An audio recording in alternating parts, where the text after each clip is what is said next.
James Jones. James Jones, a retired U.S. Navy decorated disabled veteran of 3 wars, Vietnam, Beirut, and the First Gulf War. He earned degrees in education and business administration and is a small business owner running a human resources consulting practice, QSI Consulting, and Langholm. Mr. Jones, thank you for being here, sir. Thank you very much for inviting me. Let's begin with, why do you want the job, and explain how you are the best person to defeat Congressman Patrick Murphy. Well, first of all, I want to thank everyone for being here tonight. Certainly want to extend my appreciation to the Kitchen Table Patriots for their courage and efforts of putting this together. And I think it's time for a real significant candidate who can get that vote, that crossover vote, who can make a significant difference. I've retired from the United States Navy as a decorated disabled veteran. I've been in the international markets. I've dealt with ambassadors, presidents of other countries. I've worked with small businesses. I've helped them to understand what it means to make payroll. I know how to make payroll, okay? And I think that's very important for a candidate to understand the nuances of paying taxes and creating jobs. So it's been very important for me in my endeavor to run for this, to create jobs, to help folks to reduce their taxes, and to be able to try to enjoy some kind of quality of life. Next question. What should the federal government's role be in managing, controlling, or delivering health care? I'm sorry, could you repeat that question? Sure. The federal government's role, what should it be in managing, controlling, or delivering health care? The federal government should not be involved with health care whatsoever. First of all, the government, the United States, already look like a third world country. And I think it's a flaw on our part to allow this health care reform to go forward. So in 2010, we're going to repeal this. First of all, the government is trying to create a socialist or Marxist society where all of us are under the same one roof. We know for a fact that it is private enterprise that creates any part of gross domestic product. And we want to create jobs. Healthcare is out of priority. We are not going to be able to create jobs based on healthcare. If a person is unemployed, it's going to be impossible for him to be able to work, to pay for anything. And I've had many doctors, and I've had human resource professionals right here in the 8th District come to me and say, James, what are we going to do? The doctors are fearful of their malpractice insurance going up, and HR professionals are insecure about being able to recruit and retain good people. Just a quick point of clarification. When you say the federal government should not be involved in health care, would you roll back Medicare, Medicaid, government health benefits? I'm saying the federal government should not be involved with some of the Medicare programs. Medicare, Medicaid certainly needs to be scrutinized and evaluated because there's a tremendous amount of fraud that goes on in it right now. There needs to be more transparency so that we're not wasting dollars.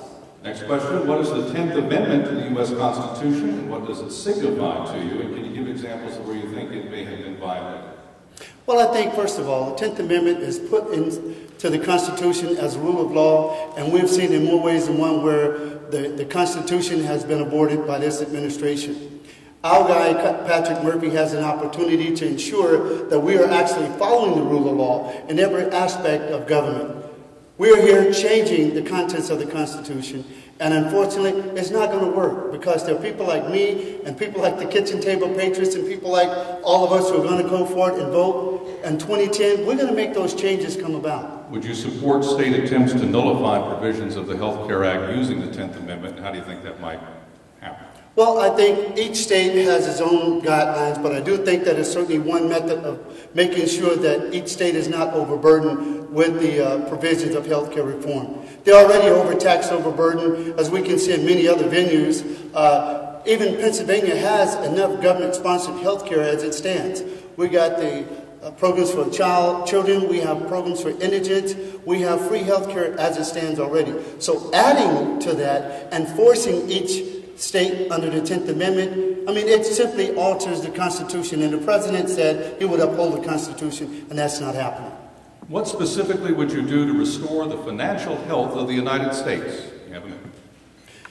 First of all, our image across the globe is as if we're a third world country. We've got to change that. We've got to get people back to work. We have one of the highest rate of unemployment right now in more than 40 years. Our unemployment is 10.8% in some areas and up to 20% in others. We have to restore confidence in American people. We have to make people understand that there's another option. It's not imperative to raise taxes. Taxes should not be raised in the middle of a recession.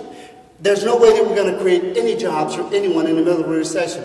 The middle class have already been overtaxed. And if you expect jobs to be created, it's not going to happen when you're pumping these kind of taxes on us. So I want the global community to know that we're going to make some changes here in America in 2010. This is a year of Jubilee, and this is a year that we're going to see change right here. Quick follow-up. So, obviously not a big tax guy. What else could you do? Well, I think I would make a much simpler tax. I think if we're going to inspire small businesses, which create 85% of jobs in America, if we're going to inspire small businesses to put their anatomy on the line, we have to be willing to offer some kind of incentives, some tax breaks. And as your congressman, I will be a business developer for bringing new manufacturing jobs back here to the 8th District. Next question. Would you agree to limit your term in office? If so, how many terms would you limit yourself to? Well, first of all, I think it's the American people that will determine term limits. I think if a person is not doing their job, the American people, the people of the 8th District will be able to say, you're not recognizing my needs, you're not communicating well with me. Well, would you limit the term? Would you self-limit yourself? Would I limit the terms of my... Absolutely. Yes, I would. Give me a number. How many terms? I would say 2 terms. Okay. And I think I know the answer to this, but I have to ask it. Will you pledge to vote against every income tax increase and every hidden tax, such as those proposed in health care reform? Yes, I will. All right. More yes or no questions. Will you lead the fight to drill for oil in American fields? Yes, I will. Will you lead the fight to build new nuclear power plants in the United States? Absolutely. Do you believe man-made pollution is a significant part of global warming? No, I do not. Do you believe Roe v. Wade should be weakened to any degree? Yes, it should.